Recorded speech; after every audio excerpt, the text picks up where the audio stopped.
Welcome to the Northern Business Podcast, a regular discussion with people in the north of England who lead businesses, employ people, and have new ideas to help our economy grow. The Northern Business Podcast is produced by Recognition PR, which serves scores of companies in different sectors all across the country, some of which occasionally contribute to this podcast. We're sponsored by Virtue Motors plc, one of the top automotive retailers in the UK, with a network of dealerships representing some of the world's most popular brands of car.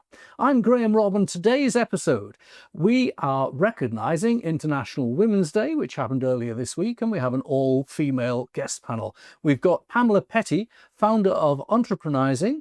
I haven't got that right, the way to say it. Pamela, how to say it? Entreprenizing, that's Entreprenensing, there we are. It's a great name, but sometimes it is slip off the tongue. Pamela also works for one of the greatest manufacturers in the north of England, family-run EBAC, which is based in Aycliffe in County Durham.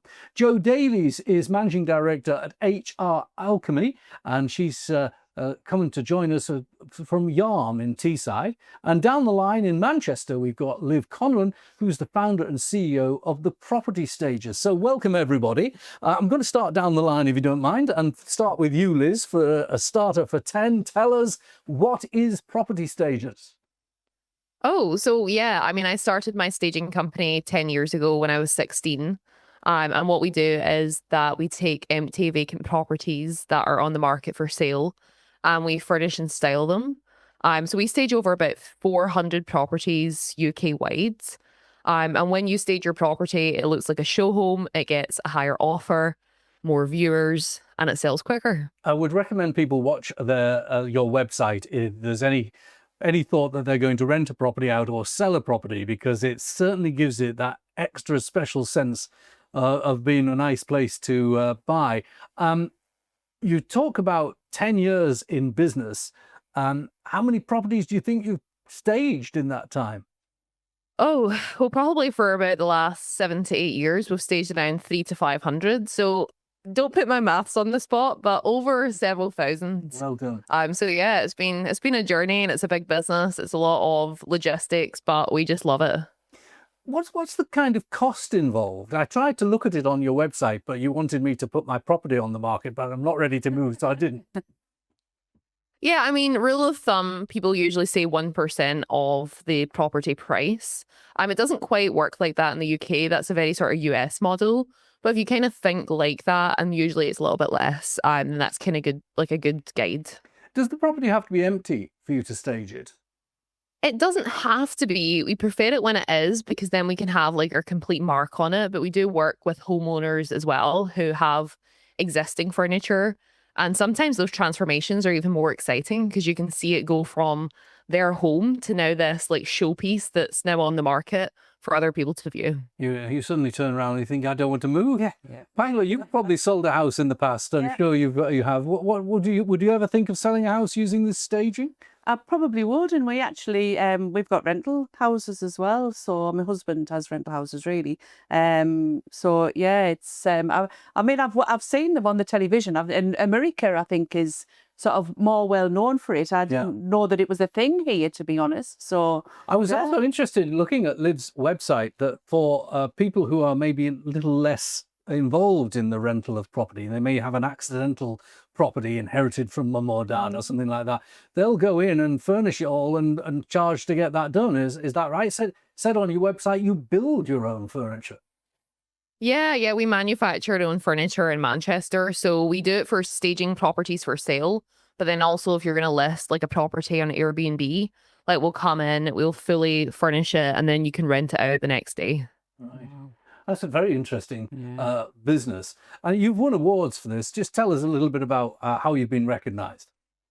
Yeah, we won 14 international business awards. I'm like 5 times Scottish Businesswomen of the Year. I was the UK Young Entrepreneur of the Year. So yeah, we've had a lot of recognition. We're very lucky in that sense. We've been in national press, which has just helped really grow the industry as well, which has been fabulous, because when I started 10 years ago, no one knew in the UK what home staging was.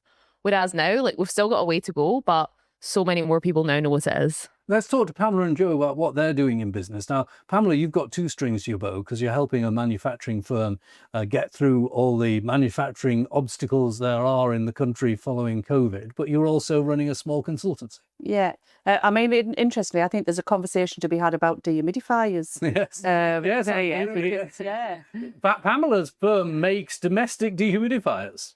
So, Oh, wow. Yeah. So, That's good. I think there's a conversation there that there's, if you're dealing with thousands of properties, I think there's a definite conversation that we should keep have them there. dry, keep them the right level of humidity. Yeah. You're an expert on them, Graham. I am. I have a very old house, and I have two of them, keeping it very dry, and it does the job. It really does. So, the businesses, how are the businesses performing? And tell us a little bit about your consultancy. First, the bigger business, the manufacturing business. I think it's been, well, it definitely has been tough for EBAC over the last few years. But talking about the positive stuff, we've got some great new products, and that's been really challenging for a business to steer its way through sort of post-COVID and all of the joys that brings, because we're a manufacturer, we make as much as we can under our roof, but we do import components from all around the world, and bringing materials in and delays with lead times and all sorts of things has been a real challenge to the business. And actually, International Women's Day, my sister, she does most of that incredible work, actually keeping the factory balanced and all of that and keeping those running. And at the same time, because the founder and my dad is an engineer, we've at the same time also developed some air source heat pump projects, and we've taken dehumidifiers to another level. So we've got a dehumidifier that's specifically for social housing now, because that's a huge problem still. One that I actually think that, talking to most of the social housing businesses, actually it's a problem that they do want to fix, and they're not sure what to do. And they're getting a lot of criticism. If you look at yeah. a lot of media reports about social housing in Britain, where people are pointing to persistent damp and mold problems, and your products are able to tackle those. They are. I think there's some misconceptions though, and I was very pleasantly surprised that, speaking to the social housing businesses, as I say, they have an escalation process to take a tenant through that and give them a solution. They didn't have the right solution until we've now got a solution for them that can be fit into the loft of a house, so it can't be taken out or moved or switched off. So it's there running to keep the house dry. So that's the landlord's responsibility to do that. I don't know whether it's appropriate to talk about the solution that they currently putting in, which is I will say it, PIV. And the problem with that is it basically brings cold air from the outside and blasts it through the house. So tenants are switching it off because they've got it. Yeah, it's cold. So it's a nuisance, and most of our homes now are better sealed, and we create a lot of moisture with the things that we do, drying laundry inside, cooking, washing, everything. So I would say, as you know, every house should have a dehumidifier. I don't care who you are. Your home and life will be better with a dehumidifier. Pamela's very passionate. And by the way, Pamela's firm also makes washing machines, water coolers, the kind you have in offices, dehumidifiers, and now heat pumps. So we'll come to that in a moment. Joe, we can't miss you out. No. You run a smaller business in Teesside. Tell us about the business, the size, scale, and what you do. Yeah, no, well, my background's actually manufacturing as well. So I spent 20 odd years in the steel industry. My last role as HR director of SSI, the big steelworks at Redcar. And when that failed, I set up HR ALCHEMY. And we've got nearly 190 clients now, all across the UK and beyond. We look after, small businesses. Our largest company that we look after has got 700 employees. So, we work with the small and the large, and everything in between, including a dragon from Dragon's Den. Yes. So we can't really mention it was Sarah Davies. He's lived in northeast of England, but we accidentally did. Now, let's just talk to all three of you about where you see the economy and the environment that you trade in. It might be different because you each have slightly different areas of service that you do. There was a report that was published just today in the northeast of England. It's from that West Bank, by the way. It's a survey of business. In northeast England, it's a positive report. Business is growing, it's but the trend. Northwest, and Yorkshire and Humberside down. Business is down. Then you've got the KPMG recruitment and employment survey, which says that 2/3 of businesses believe that the new national insurance costs will be hitting the economy hard from next month. Yeah. And approximately 300,000 businesses in the UK say that they will be reducing their headcount. Now, that's the data. What's the experience? Liv first. Yeah, I mean, we very much, obviously, our business kind of operates based on how the property market's going, and property is quite strong right now, in the sense that, you know, we've got the new interest rates, properties are selling quickly, we're looking for more stock to sell. So our business is booming as a result of that. And if the market is down, we kind of succeed, and if the market is up, we succeed as well, because people are always looking to sell their property no matter the market. And if the market isn't great, people need that sort of competitive edge. Yeah. And if the market is great, then they still want the competitive edge and to really drive up the price and drive up the competition. I think that's great. It is a product that gives you a USP. What about the manufacturing side? Is it easy to keep costs under control, and will there be any hits to you in your NI costs? Yeah, I mean, we mainly manufacture everything in the UK. And so, yeah, we import a few things. We've not experienced too much turmoil in that sense. We've worked with our people for almost like 8 years now. Prices obviously have increased, but not to a point that we're not profitable or able to offer it at an affordable rate. Okay. Now let's talk to you both about where you see this. I'm giving you some data. What's your lived experience? So it's interesting that NatWest say that things are booming in the Northeast, because I don't know, do feelings and emotions follow the actual trend, or do they set where the trend ends up being? But Entrepreneurs Forum, I think there's a more of a cautious sense, I think, in the Northeast with those businesses. These are owner managed businesses. Owner managed, sort of entrepreneurial type businesses are definitely, there's a definite air of they're not as optimistic, and that's unusual for entrepreneurs as well, because they just tend to be a pretty determined, happy bunch, and they tend to be able to get over anything. So there is definitely a shift, I think, sort of that doesn't really ring true with with the NatWest report. Yeah, the KPMG report might be more in tune. Now, your own business, these things are always public, but they're always past. You've recently had your annual results for 2023 put in the media, and 2024 trailed, and it hasn't been good in terms of losses in your manufacturing business. How easy is it to take what's happened in the past and be positive about the future? It's difficult, because sometimes it's a rotten hard slog, and you feel that you don't get any breaks. But the chairman, Dad's voices, he keeps saying he's never felt it so tough, but being so optimistic about the opportunities, mainly around the air source heat pumps, and the fact that we've now got a product that fixes the social housing problem, and they seem to want it fixed. Now the deals have to be done. Yeah. Now, having a couple of years of not particularly good trading accounts is difficult, because a lot of businesses look at that and people worry about it. Audit this year was really difficult to get the accounts through. Your family did something about it. If I remember rightly, your dad lent the business money from his pension fund. Yeah, absolutely. He's 80 years old, and he turned around, he said to me, I don't need it. I'm not retiring. I'm too young to retire.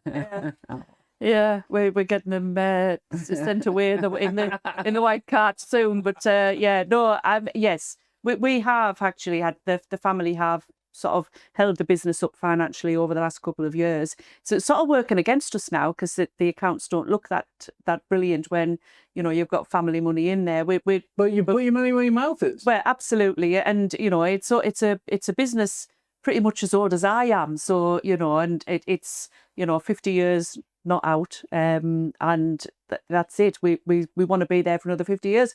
My 2 boys have just joined as apprentices, so if nothing else, I want that business to be there for their future. It's been there all of mine.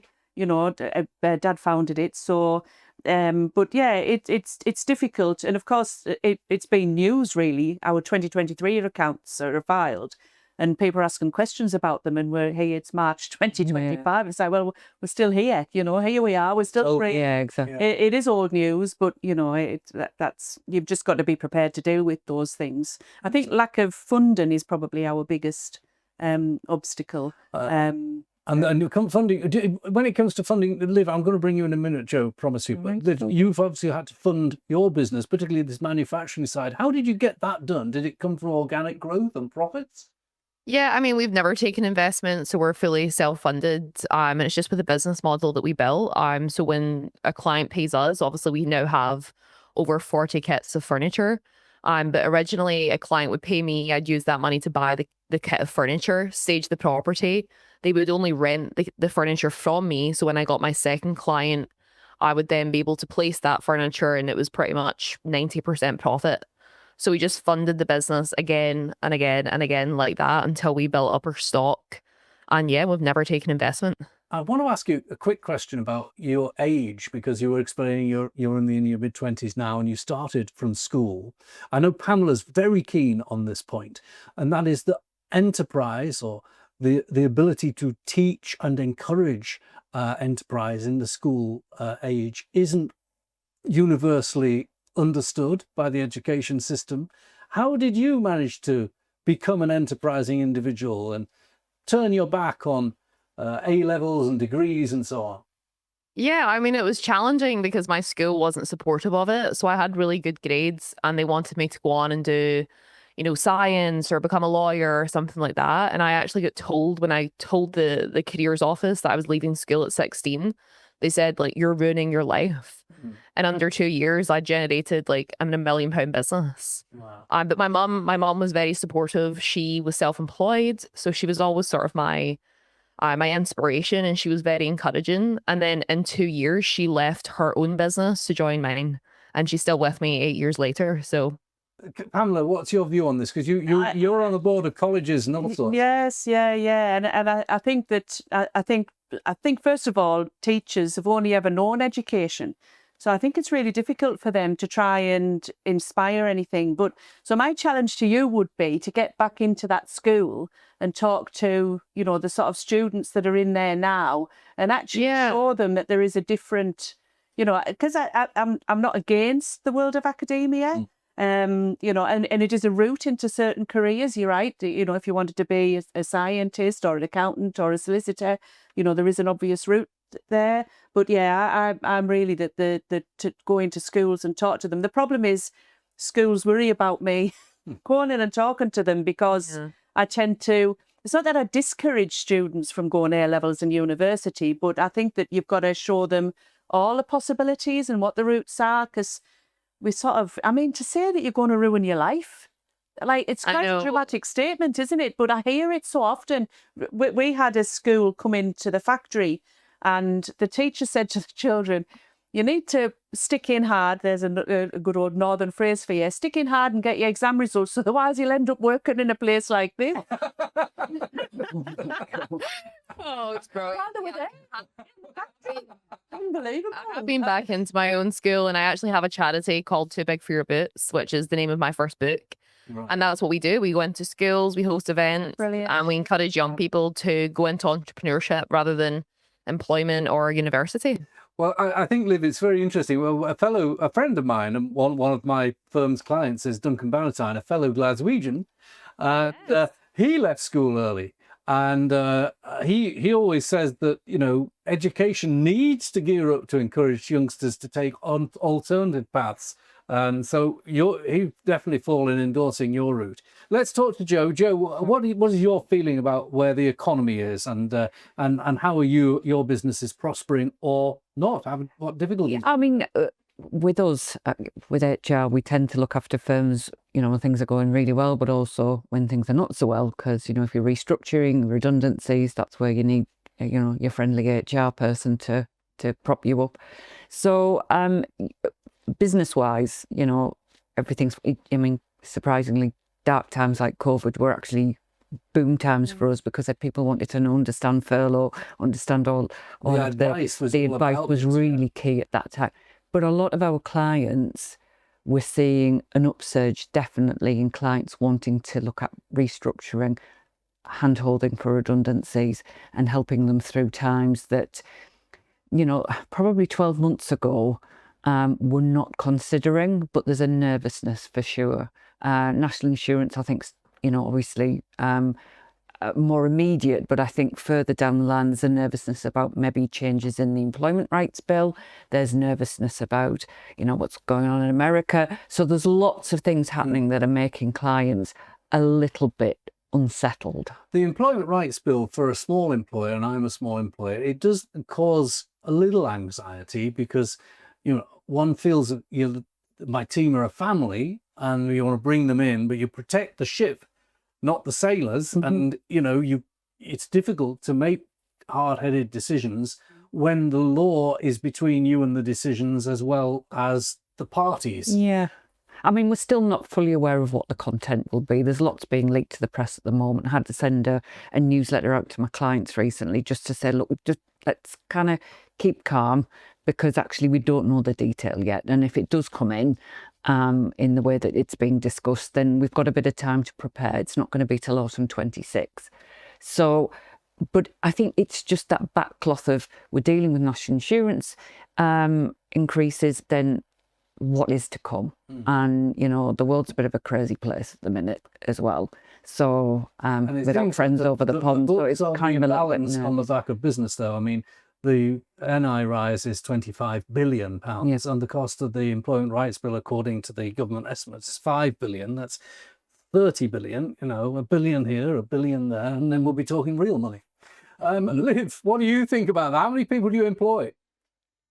So I've got two companies. So at the ThePropertyStagers, we have a team of 10. And then my company, Stage Your Boss, which coaches women how to launch staging businesses. We've got a much smaller team of just 3. Right. And some contractors that we work with. So yeah, I don't tend to deal with that side of the business. I'm very much the creative, I'm the visionary, and kind of my mum handles that side of the business. Well done. So I'm sure she knows about it. You've subcontracted your headaches out, I think. Yeah, definitely. Yeah, exactly. You got the right Joe. Victor, that's what More than happy to help, yeah. you'll take the headaches on for businesses. Generally, that's what we do, yeah. Yeah, and we like to say we deal with it in a normal way. We're not formal about it at all. We're just normal people. Now, I want to hold something up as we conclude our conversation, and it's an initiative. Now, it's in Teesside in the northeast of England, but it's worthwhile talking about because the issue could be replicated anywhere in the country. Now, this is a document called The Impact of a Cancer Diagnosis, and it's on a campaign that Joe is behind in Teesside called Talk Cancer Teesside. Joe, over to you. Tell us about it. Thank you. Well, as a business owner, I've worked in industry a long time, deal with, management teams, some that are very skilled and empathetic, but a lot of really negative stories about people, well-meaning managers dealing with employees impacted either directly or indirectly, so family or themselves directly by cancer, and really not handling it terribly well. The context I come from is that, back when I started out, we didn't talk about mental health. We didn't talk about menopause. Oh God, we didn't talk about that. We didn't talk about, dementia. Why are we not talking more about cancer? 50% of our workforces are going to be affected if you believe the statistics 1 in 2. So why should we not be training our leaders and our line managers how to handle this? And so I've created this as a campaign, and we started in Teesside, and I am a trustee at Teesside Hospice. We're using their training, their head of bereavement services, to do the training, go into businesses, deliver the training, and then we'll accredit their their workplace as a Talk Cancer Teesside accredited workplace. We'll supply all the HR documents, the policies, all of the support documents to go with that. And so we're just building up momentum at the minute. We're kind of trialing it in real time at the minute. We're running a session with a big law firm in a few weeks, and we're just trying to generate enough interest to get this thing rolling. And if I can summarise the actual offer, it is that an employer can attend a short session, a few hours long, 2 to 3 hours, right? That will cost £120 or thereabouts. Correct. The money will go to the hospice, so it's not profit. So I'm not taking anything from this. This is all about generating money for the hospice. And they will learn how to deal with the situation. There'll be role as an playing, employer. training, and there'll be documents and training materials provided that they can keep continually referring to. Now, you and I, Joe, and I don't mind sharing this experience. I know you've done so yourself. Well, you and I have both had spouses. My late wife was diagnosed with terminal cancer in her late 40s. She was 47 and died at 50. So those last 3 years of her life, part of that was dealing with her employer and working out a schedule to leave work that made it possible for her team to continue. Your husband has also had a cancer diagnosis. Both my parents. And thankfully, your husband is still with us. He is, yeah. But what was your experience of the workplace that your husband was telling you about? Well, I mean, he is self-employed as well as myself, and actually he told his workplace, but really didn't share a lot of the details. Told proper kind of male pride and everything, bloke. And he actually scheduled all his radiotherapy treatments at about 7:45, 8 o'clock, so he could do them before he went into work, and he did that for 3 weeks continuously. Didn't tell anyone. So having chemotherapy, it would. I mean, chemo would be, I think, would be impossible. The would need to understand that. Absolutely, the rights of the employee in that context. And the training that we're providing is that all of the dealing with employees has got to be on an individual basis because everybody's journey is different. So the training that the hospice providing to local businesses is stressing that point. And, here's some frameworks, here's some role plays that we'll practice, but actually just bear in mind that everybody's experience will be different because of their pathway. Well, look, I'm going to leave it there. Liv, thank you for joining us. Been very interesting hearing you.